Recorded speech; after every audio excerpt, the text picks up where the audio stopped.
This is Keep the Faith Ministry News. I'm Hal Mayer.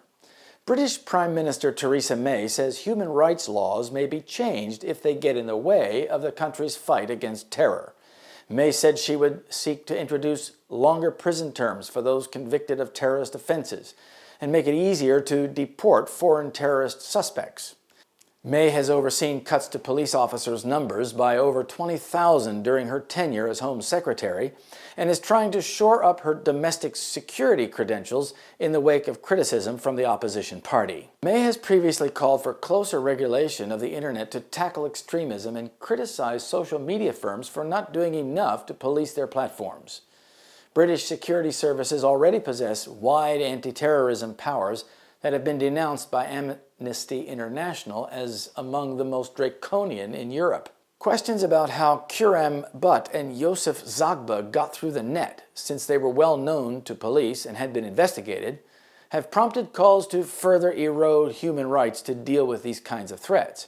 But Zagba and another man, Rachid Redouane, rammed a van into pedestrians on London Bridge before launching a stabbing spree in bars and restaurants at nearby Borough Market. At least 7 people were killed and dozens were injured. The 3 terrorists were shot dead by police.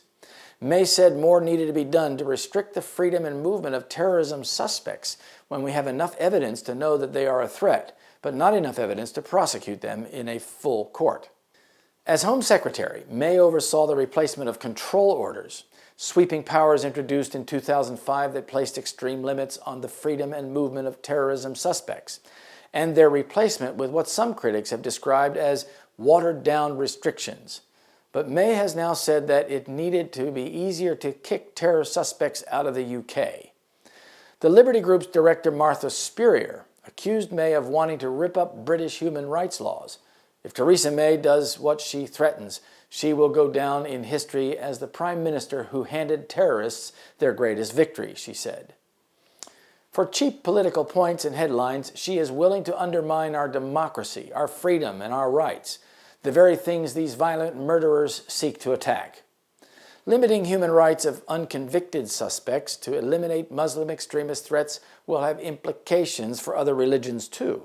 If your Christian faith is ever considered to be extreme, which is very likely, your human rights will be curtailed as well.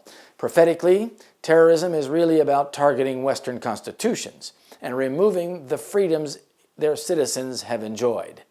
Terrorism is the perfect tool in the hands of the enemy to do this without much opposition. We must work while it is day, for the night cometh when no man can work. John 9, verse 4. This is Keep the Faith Ministry News. Thank you for watching.